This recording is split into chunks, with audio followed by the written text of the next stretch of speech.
All right. So hello and welcome to Intuitive Connection. I'm your host, intuitive counselor and spiritual guide, Victoria Shaw. And I am super excited about today's episode. We have a guest, and this lady was sort of brought into my life like everything else intuitively. I heard her name, I heard about her work, and just had the little guide on my shoulder said, you need to have her on the show. So I always listen to that. And here she is. I'm going to let her introduce herself. Actually, I'm going to let her introduce herself now. So, and then I'll talk a little bit about why I'm so excited. So our guest today is Anna Yusim, and she is a psychiatrist, right, and a faculty member at Yale.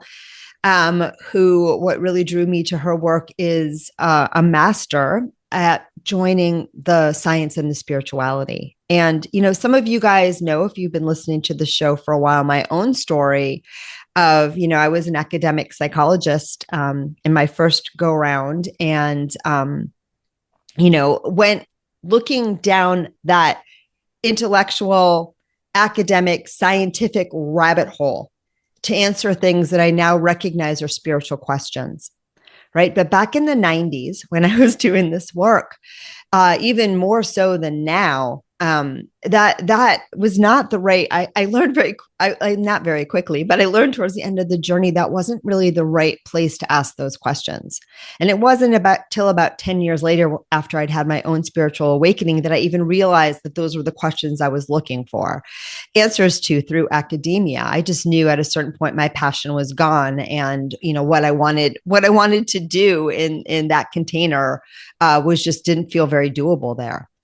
But what I love about the work that you're doing, and I just think this is happening everywhere now, is that there's so much more openness to spirituality in all these containers, even ones that were previously like going like this, closed, for those of you who are listening, I just put my hands over my eyes, but, right. And so I'm so excited to have you here. I'm so excited to have a medical doctor and a Yale professor that is so committed to bringing that spiritual lens and combining the science and the spirituality. Okay. So that was my introduction, but Anna, please tell everyone about your magical self. Thank you, Victoria. And I'm so happy to be here with you today. Thank you for having me. Indeed, what you are saying is true, in that my passion and my purpose in life is integrating mental health and spirituality. I, didn't know that myself. And had you told me 25 years ago that I would be a spiritual person like yourself at some point, right, I would have laughed. It was the furthest thing from my mind. I did my undergrad training in Stanford University, worked in the neurobiology lab of Dr. Robert Sapolsky, studied the effects of stress on the brain, as neurobiological as you can possibly get. Eventually went to Yale Medical School with the intent of becoming a psychiatrist, because I had along the way discovered the books of Dr. Irvin Yalom, who's an existential psychiatrist and wrote the most amazing books. And what I was so drawn to was how deep he went into human nature, and then wrote so beautifully about human experience. And I said, that is what I want to do, to see people like Dr. Yalom and then to write books about it. So that ultimately is what I did. But what I did that was different, Dr. Yalom was an atheist. Somehow or another, spirituality came into my path and whisked me in this direction. And it was nothing that I anticipated, but like yourself, I realized that eventually the answers to the questions I was looking for were more in a spiritual realm than in necessarily the scientific realm. And that science and spirituality are actually so beautifully compatible.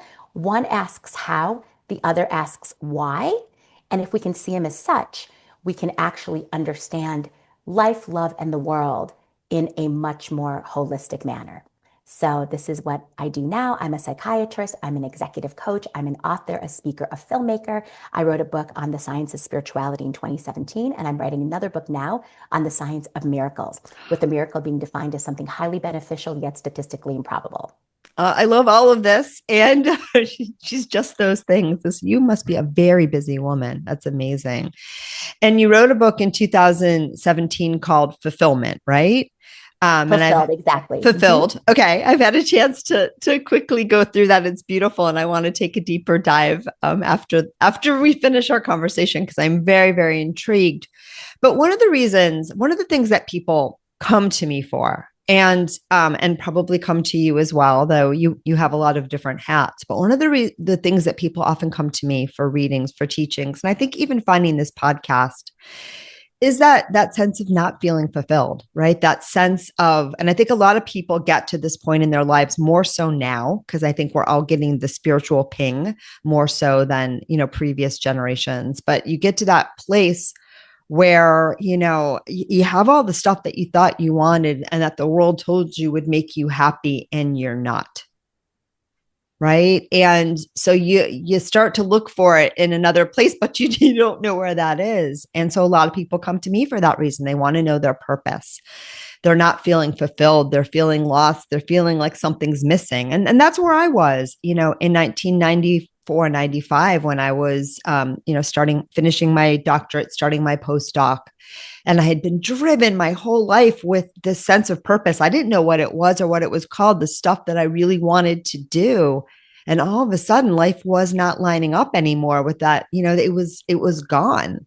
And that's why, I took a different path. But anyway, pivoting back to you, I want to know what does fulfillment mean to you and purpose mean to you? And what made you write a book about that as a psychiatrist? Yeah, it was a very similar story to your own, Victoria, in that, we go after so many things and we become very accomplished and successful and this and that. But then you look inside and you're like, something feels empty. And why do I feel empty when I have all the fixings of a good life and when I'm doing everything that society says I should be doing and, am successful according to external standards?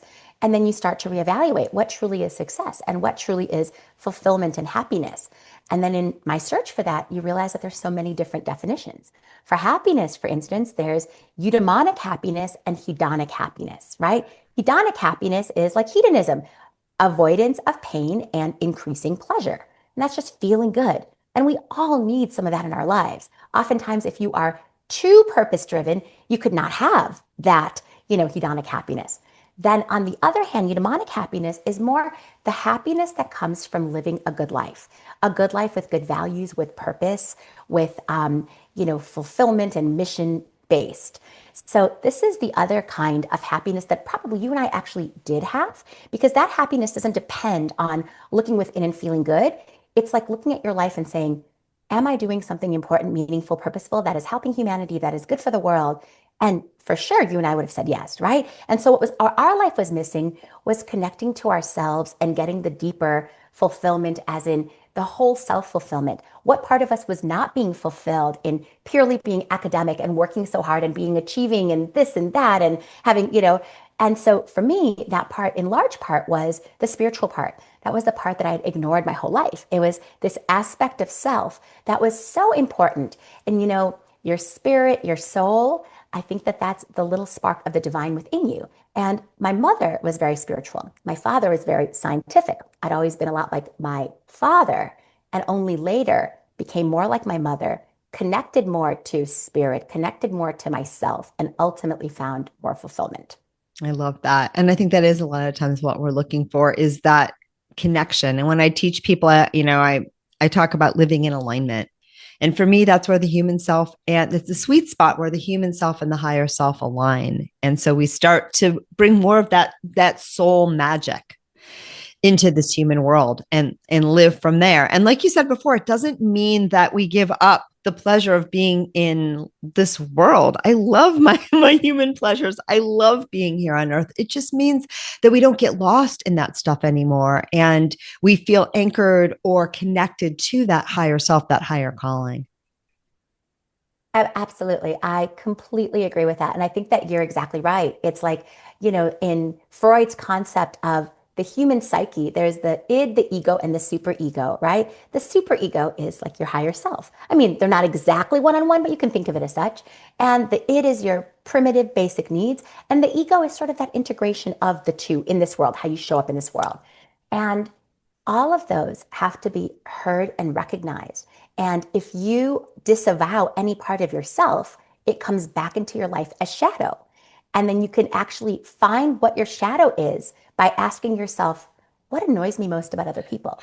What is it when I see in that person, it drives me nuts? That's often a disavowed part of yourself. And in reclaiming that part of yourself, you heal not just yourself, but also the relationship with people who can trigger that. That's beautiful. That's beautifully put.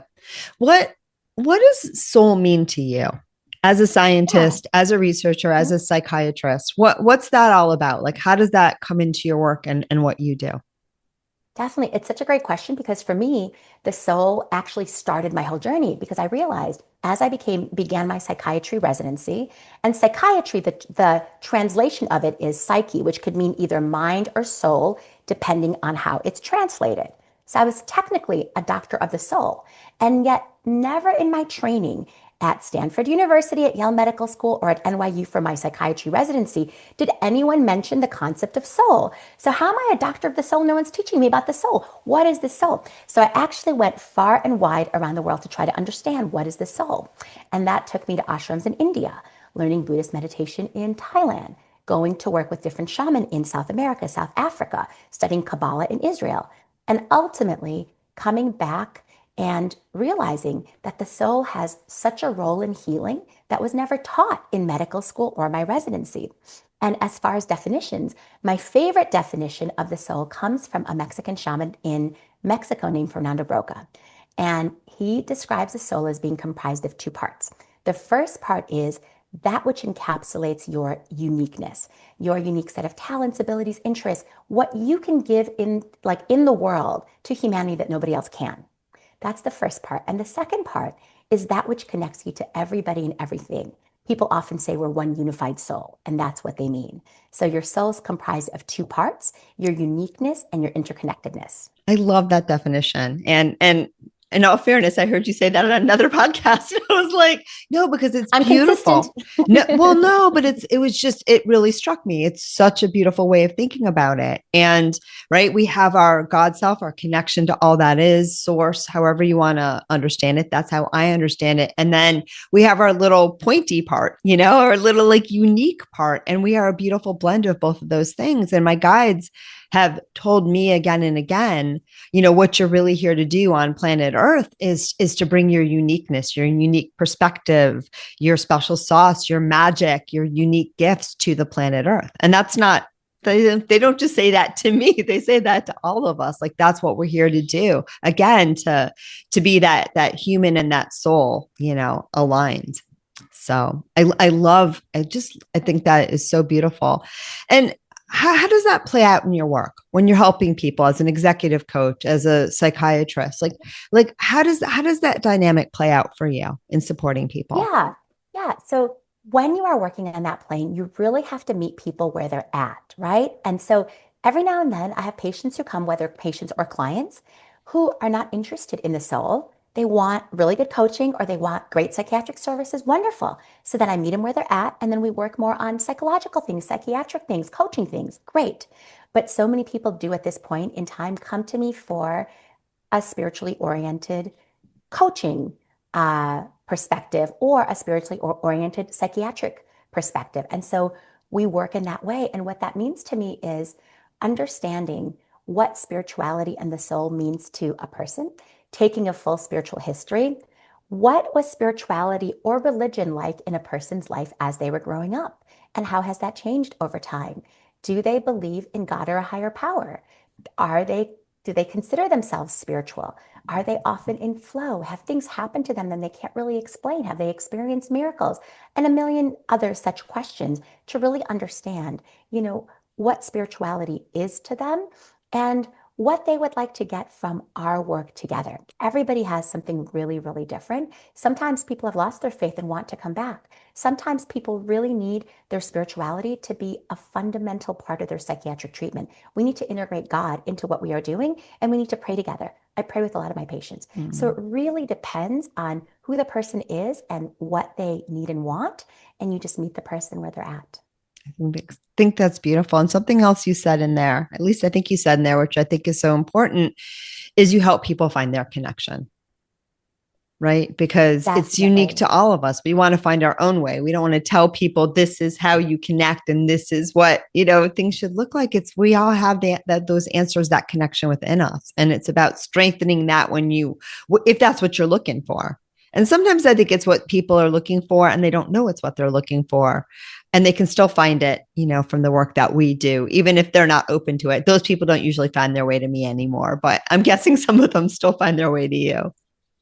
Yeah, for sure, for sure. You're exactly right. It's like you're helping people to connect, and connecting to the divine or to source is really connecting to the deepest part of yourself, and this is what I work with so many of my patients on is really trusting their intuition, listening to their intuition, recognizing the voice of the soul, which essentially is the definition of intuition, and seeing, like you yourself just said, how intuition presents in your life. There's so many ways in which people can intuit.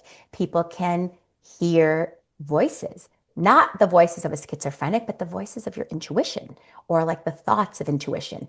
They could feel something in their body and therefore know they're getting a message. They can see pictures in their mind.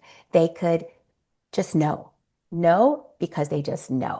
That's how they get their intuitive messages. And these are all the four clairs, clairaudience, clairsentience, clairvoyance, claircognizance. So these are the forms of intuition. And I think you probably do this. And I also try to help people really connect to the deepest part of their intuitive self and to really trust that and to start living from that. Like I have a woman right now who's going through a breakup and she's like, all the signs tell me that it's not going to work, but in the depths of my soul, I really feel it well. And I'm like, okay, so can we trust that? Can we live? And you trust that until that changes. And if that changes, that changes. And otherwise, you live from that place and you live from that place always. It's not to say that you live in delusion or you live, in self, like closing your eyes. Not at all. On the contrary, you live from the deepest part of yourself. And then you're open to everything that comes from the world in order to change that and to help you refine your perspective and your knowing and your discernment. I love that. And, I think that intuition sometimes gets a bad rap. Well, a lot of times intuition gets a bad rap, right? It's like in my field of cognitive psychology, it's like the dumb cousin of intellect, right? Just it's all those unconscious programs and they get it right most of the time, but it's not as smart as your intellect, right? I don't agree with that. Intuition is far more than It that, could be right? smarter. It could be Oh, smarter it's at times. always And smarter. sometimes it's not as smart. It depends on Well, how refined it is. Well, for Yes, me, what it really is are you really tapping in to the gold? exactly. Right. And Exactly. so a lot of things that get called intuition, while they may be very, very helpful to us, are not. And a lot of things get confused with intuition. And then also when we are very young and we come in and we have this deep knowing that we're all born with, the world will tell us very quickly, oh, you can't know that way. And so we distrust it, we shut it down. Right. And so a lot of times what we then later think is intuition is just not. It can be wishful thinking, it can be emotion. None of these things are bad. I really recommend listen to all those things, but your true intuition comes from that place of deep presence and Completely. deep knowing. Agreed. When you know that way, Mhm. you know. And I think, but I want to hear what you think about this. I really believe that once we make that commitment to listen to our intuition, and then we're open to, sometimes listen to things and think it's our intuition, like maybe this relationship is, really destined to succeed, or maybe there's just a piece of me that's holding on and I'm not ready to let go. And it feels so hard that I need to believe that, so deeply in me that it's going to succeed. Well, we don't have to know the answer. We don't have to know the discernment between those things yet. What we can do is get increasingly present, increasingly more curious, increasingly open to listen to that. And our intuition will shine through and point the way. Absolutely. Absolutely. The more connected so essentially, how do you become more connected, right? You quiet the other voices in your mind so that the voice of intuition can speak to you. And what are these other voices? They are the voice of reason, because reason can scream and reason can be just very chatty. And you quiet the voice of emotion, which can scream even louder. And underneath reason and emotion, there is that still quiet voice, which can present in all sorts of ways. That is the intuition. And so intuition, I think, is one of the ways of connecting to the divine. The other way, so intuition is the internal way. That Right. is the way from within you. You look inside and you see, you have your answers. The other way is actually synchronicity. It's the things that happen externally. It's the so-called signs. It's the universe moving you in the right direction through a series of coincidences, which are essentially winks from the divine, letting you know that you're on the right path or not quite, change course. So synchronicity is the other thing. And what is synchronicity? So synchronicity is a term coined by Swiss psychologist Carl Jung to describe the co-occurrence of events that are acausal but particularly meaningful to the observer, such as I have a dream about you and then you call me, right? Right. My dream didn't make you call. However, it was very meaningful for me that that happened. And so that's a synchronicity. Or I think about someone suddenly that I hadn't thought about in 20 years and then bump into them on the street later the next day. You know, did my thinking about them cause us bumping in? No. But nevertheless, that's another meaningful synchronicity. So I think that that's another way that you can get guidance. And the most important thing with both intuition and synchronicity is the power of discernment to understand, what does this really mean? Yeah, 1,000%. And, we talk about these things all the time on the show. So listeners are probably, this is already in our wheelhouse, but I did a whole episode, it was a couple of years ago. We talk about discernment all the time, but the episode was called "How Do I Know It's a Sign?" Right? Because sometimes, right, it's that, so the answer to that question too, friends, when you're wanting to tune in, when you're practicing discernment it's not a step of, like, it's not a checklist that we can know the way we know things with our minds. And it certainly is, we're not going to be able to think our way through the answer. Again, it's asking and listening, asking and listening, asking and listening to a deeper place. And you'll know when you know. And the universe will keep providing those clues, right? So it's it's a beautiful, delicate, ever evolving dance, right? Where you set that intention and then you get out of the way and you listen. Right. And I love that. And I teach it all as being part of intuition, but I also love your distinction between that internal process of hearing and listening and that external process of having the world validate for you. Right. But it's a beautiful dance back and forth too, because we always have to tune in inside and see how that lands. Exactly, exactly. And that's what, everybody's always asking, how do I know it's a sign? How do I know it's intuition and not fear? And so those are the key questions of discernment. And it's just like you said. And how do you answer those? Because listeners know how I do. Yeah, definitely. So the first question, how do I know it's intuition and not fear? Is intuition is often a still quiet voice and it doesn't have a lot of emotional valence attached, whereas fear often does. Fear is a very deep emotion and could be overwhelming. And you also think about, what would be the consequence of acting on this?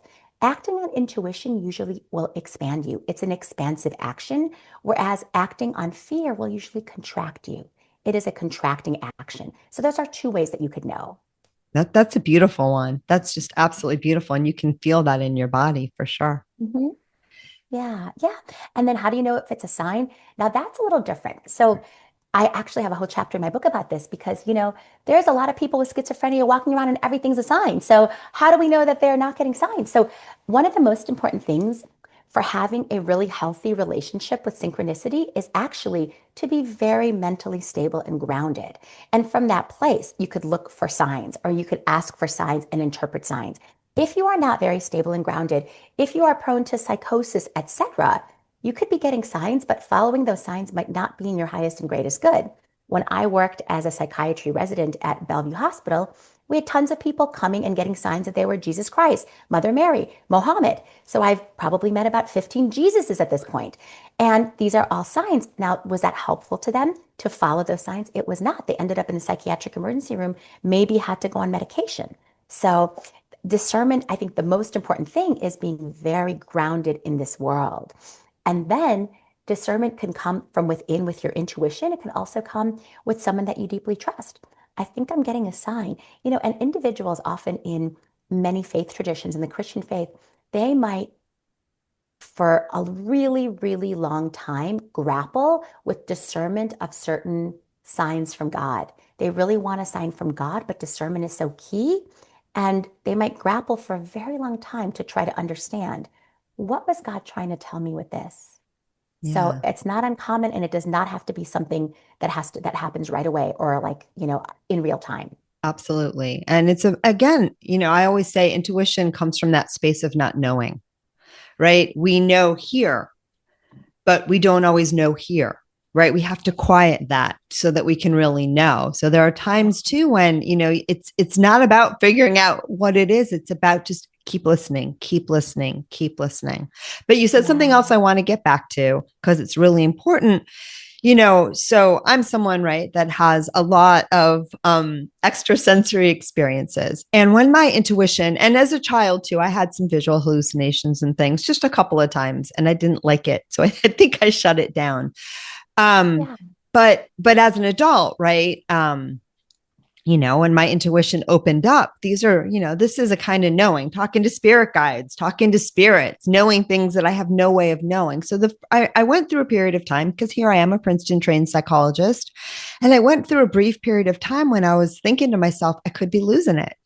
I could be, not, this might not be this great thing that's happening to me. Maybe it's something Totally. else. And for Totally. me, the litmus test and the thing that really kept me pursuing the path that I was on, and I'm glad that I did, because it's working out very nicely, was that the quality of my life was improving. And it was really actually improving in measurable ways. And, I also had the benefit, we don't always get this, but I had the benefit of the people around me in my world also noticing it and commenting on it. So that was really a nice validation too. Things like, I don't know what you're doing, but it's making a difference.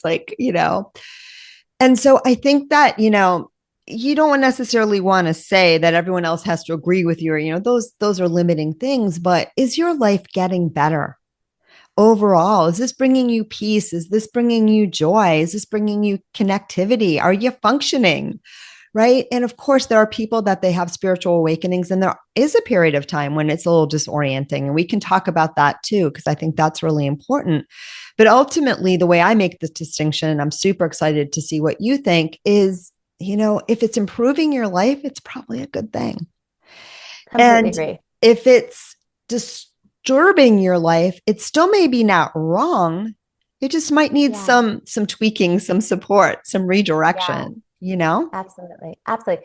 I totally agree with that. And, when we're making the transition at first, when we're going from, one life to another, it could be very scary. You might have to give up aspects of yourself. You might have to give up people, opportunities, jobs, partners in order to step into the new version, the new expanded version of you. That could feel very uncomfortable, very scary. And it might get worse before it gets better, basically. Like we know Right. that adage. And, but there is something propelling you forward that is getting better. And you feel more free, more psychologically liberated, more in tune with yourself, finally connected to your soul and being guided by it. And there's something very powerful about that. So, yes, I do agree with what you're saying. And so Al Powers, who is a guest on this show, oh gosh, I think 2 years ago already. Time goes so fast. And I know is one of your colleagues over at Yale. Yeah. And I participated in a couple rounds of the research that he was doing. I think it was back, 2017? It's been a while, back when I lived in Connecticut. But he was looking at people that hear voices in a way. And, this is the way I understood it, but you can stop me if you have a different take. People that hear voices that are helpful to them, right? Like, we celebrated, I take money to share what the voices are telling me to other people, and they pay me, Mhm, mhm. versus people that are really feeling overwhelmed and plagued by the voices. Maybe they feel like the voices are out of their control, and they're diagnosed with mental health challenges or mental illness or psychosis.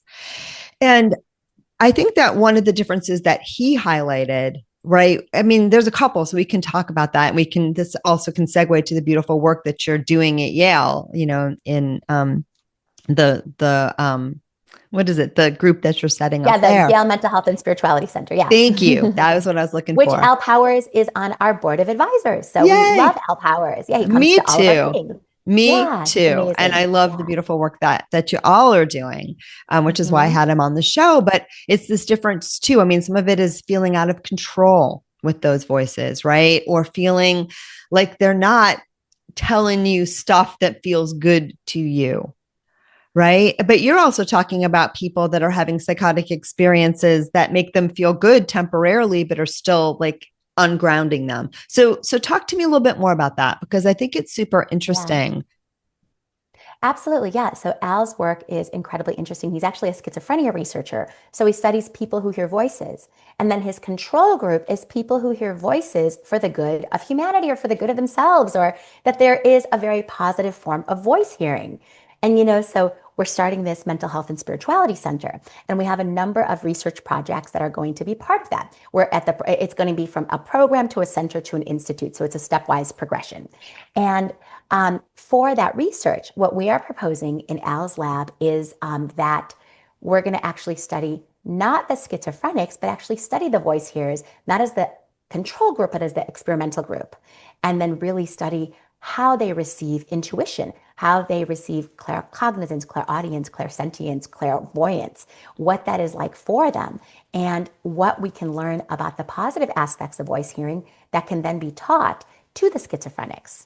Right. And I love that. And so understand, and look, we all have these voices, friends. Again, for someone like me, they are very loud and clear. And they have been since I was a child. And, the veil is just, and we know too, certain populations, there's a lot of talk now about non-speaking people on the autistic spectrum So having a interesting, lot of super interesting. extrasensory abilities. And I've Yeah, been working with yeah, that population as long as I've been doing this work. So amazing. I'm a Yeah, you can testament to attest. that because Uh-huh, uh-huh. I've had many conversations, telepathically with that population. Um, Right. But we all have this. And so it really, I think, and you also talk about being grounded. I think it's not really a matter, are you sick? Are you well? And I even believe that someone who's coming into the ER seeing Jesus is having an experience, Absolutely. right? It's not wrong. It's about how to help them frame that experience so that they can make use of it, right? And not Absolutely. be overwhelmed by it. Absolutely. That's exactly right. And, it was really interesting. In my book, I wrote about another book called The Three Christs of Ypsilanti. And it was a psychiatrist who was in a long-term care facility with three Jesuses who came in. And he's like, you know what? Okay, I got the intervention. We're going to have each of the Jesuses talk to each other. And that way they're going to be able to convince each other that none of them is actually Jesus. I'm going to, dissuade them of their delusion.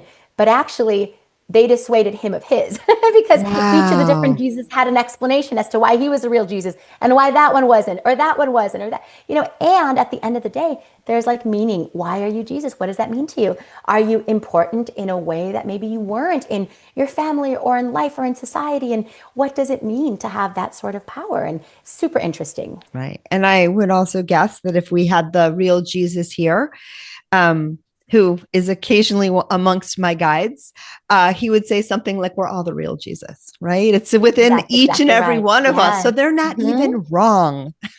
Totally, totally. That we all have this divine spark within. And Yeah. so, how do we cultivate that? How do we expand on that? How do we live in line with that? How do we let that guide us? Yeah. It's beautiful. All right. This is all phenomenal. And I could talk to you forever. What haven't we covered yet? I think we've covered so much and we I can know. cover a million more things. I think you wanted to, like, when we spoke before, you're like, sometimes my guides come through and tell you things. So please, I welcome All that. right. Do you have anything particular that you would like guidance on, my friend? And I will tune in. I'll see what comes through. I'm very open to your guidance. Yeah. Okay. So I want to kind of tune in. I'm going to tune back into Anna's energy here. Oh, you're so delightful. Okay. The first thing that your guides say is, you all can see she's a powerhouse, so I don't need to say that. But within you, sometimes there's this, you push yourself really, really hard, is what they say. They say that you push yourself really, really hard. And one of the things they say that you're going to, first of all, everything that you're going to do and you're going to accomplish, one has nothing to do with the other. It's very clear that you're doing exactly what you are here to do. And it's also very clear to me, my friend, that you have a lot of joy and excitement in doing it. So whereas some people, are following what they think they should do from this out external, they really want you to tap in even more to the fact that this is fun. This is fun for you. This is what I love to do. And they say, continue to follow the fun because that's where you really soar and that's where you really shine. And that's what's really good for you. But they're also saying you're going to have, and it's not a but, And they're also saying you're going to have a period of time coming up very shortly where you're going to be called to quiet down a little bit more and be a little bit more discerning in choices that you make about what you want to do. So there's been a period of time where you could just do whatever you want and you kind of, have 100 things going at once. And there's nothing wrong with it. That's not over. You'll be back. But I feel that it's a period of time where you're being invited to use a lot of discernment and start saying no to things a little bit more and just being a little more selective in your yeses. Does that resonate? I love it. Absolutely. Yeah. What a beautiful message. Thank you. All of that does. Yes. Yeah. But the other piece they want you to know, there's this little part of you, if I'm reading you correctly, and we can always cut this if you want me to, but I hope you don't, is that there's a little part of you that, that we all have. Am I enough? Right? Am I enough? And so it can sometimes drive us to want to do more and more and more. And again, they say it served you so super well with all of the impact that you've had on the world and will continue to have, because I don't even think your rocket is like, it's not even, as much as you've done, the image they give me is it's not even out of the earth atmosphere yet. Like it's got a lot higher to soar. Okay. In a good way. So there's a lot of impact, a lot of things that you're going to do. And you're definitely someone who likes to have her fingers in a lot of different, places at once. And that's all completely resonant with you. But they also want you to sometimes just get quiet, tune in, and just, it's like, roll up your pants, you know, go, wading in the like little stream, or like just understand all the small things about life, they say. But I want to get this exactly from your guides. But also, again, you're going to be asked to power down a little bit in the very near future for a period of time. And they really want you to invite that in and to appreciate it, because it's going to open up new avenues for you to explore that you couldn't have imagined without this experience. Okay. So it's going to I love deepen it. your work and deepen your teaching. So invite that in. And they're saying no hesitancy. Don't worry. It's nothing bad. It's actually going to be a really beautiful experience. But sometimes we have to allow ourselves to just be still and quiet and childlike. And that's what you're going to be called to do next. I love that. Thank you. What a beautiful message. I'm all in for that. And it's true. I work really hard, but my favorite days are like days that I spend completely in bed. Once in a while, I just literally will spend a whole day in bed. Yes. And Yes. it's the most wonderful thing. Or to just go to the forest, because I live in like a forest. I literally live in the middle of a forest in Woodbury, Connecticut. And so just to spend the whole day in the forest, like, talking to friends, listening to good things. And those are my favorite days. That is so important. And I'm definitely powering down as far as like, having to be super discerning, because there's so many amazing things to do. But yes, Yeah. 100%. Yeah. It's beautiful. They say keep up with that. And new opportunities are coming, and just have fun with it. Just have fun.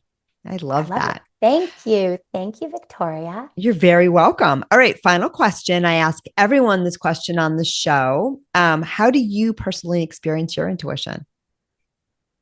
Yeah, it's an interesting question because, I want to develop it in certain ways. And, I like want to hear more. No, but for me, I'm so claircognizant. I just know. And like I'll be talking to a person and I will know. I will know. And I will look at a person and I will know a bunch of things about them. Or I will be talking to a person and a whole bunch will come, which is a combination of intuition as well as knowledge all coming together in some way. And I've always been like that. And, I first noticed it when I was in my psychiatry residency, and I would notice I'd be looking at a patient, and whenever I would start to like channel or kind of like be intuitive, the patient would start to blur in front of me. It's like something was coming through, and then I realized that I'm like, oh, that's so interesting, because it was the patient didn't know. It sounded like me, it still looked like me, but something was changing. It was a different kind of knowledge that was coming through.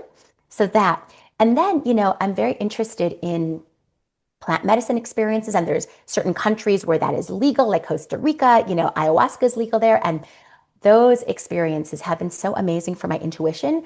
Like I can experience and have an experience with ayahuasca where the veil is completely lifted and it makes me realize, oh my God, we are living under this veil all the time. This veil is so powerful and so strong. And I just wish I could live my whole life the way that I feel, when the veil is lifted with ayahuasca, like you just see so clearly. So those are some of the ways in which I experience intuition. I think that's beautiful. And I love what you said about when you're receiving information for your patients, because that's so great that you get that visual reminder too. And oftentimes it's like that. It's multisensory and we just have to Definitely. listen, and those cues. I mean, I think that's just absolutely beautiful.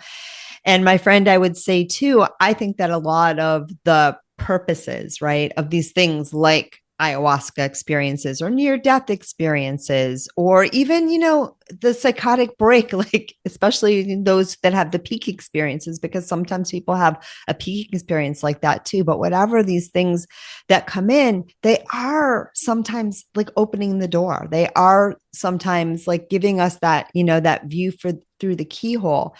And, to me, it's not about chasing that peak experience. It's about knowing that it's possible and then just inviting it into your life more and more. Like, so I'd invite you to really set that intention to invite, the ayahuasca, not the psychotic break, but those moments into your life more and more and more, because you're 1,000% right. The veil is always there, but what's on the other side of the veil is also always there. It's always with us. It's always guiding us. It's who and what we really are. And sometimes too, it's just remembering that it's there is enough, right? Yeah, There are times that, absolutely. even in my intuitively informed life, I'm going like this. And, because my mind is really loud and my emotions are stirred up, and I'm having a really human experience. And the thing that, helps me the most in those moments, other than soothing myself and telling my human self how beautiful and wonderful and brave she Mhm. is remembering that it's not the truth. It's not the truth. There's more out Yeah. there, and that, those clouds will clear up again. And then, I'm Mhm. going to see those peaks again of the sun. Yeah, beautiful, beautiful. I love that, Victoria. Yeah. All right. So people are going to want to read your books. They're going to want to work with you. They're going to want to hear all the cool things that you're doing. Um, tell us about those cool things that you do and where they can find you to do them. Yes, you can find me on my website at www.annayusim.com. My book Fulfilled is wherever books are sold. On Instagram, there's all of my events that I speak at, etc. We do workshops twice a year here, one-day transformational workshops, which are so much fun. We have tons of people come to those. I do talks at Kripalu, a whole bunch of different places, and it's all on my Instagram. So please come join me. I love that. All right. And we'll have all of that information in the show notes. Can you spell out your website for people if you didn't Yes, already? ANNA, Y as in yoga, U as in Sam, M as in Mary. All right. So you can find her there in case you don't want to look at the show notes. And now you also know how to spell her name. Anna, this has been super fun. And I hope I'll get to have you back to talk about the second book when it comes out, because that's such a great topic. Are there any closing words for listeners? No, thank you so much, Victoria. I love this, and I hope everybody will align with their soul, live beautiful lives, and find fulfillment. That's what we're all here to do. All right. Namaste. And thank you guys all for tuning in. I know I say it every single time. It's just because I mean it. But because of all of you guys, I get to do this. I get to talk to cool people like this. And I'm really grateful. And it is my sincerest hope that you are enjoying this as much as I am. And I am enjoying this a lot. And thank each and every one of you again. Like, subscribe, do this stuff. And most importantly, keep listening, and enjoy the rest of your day, and namaste.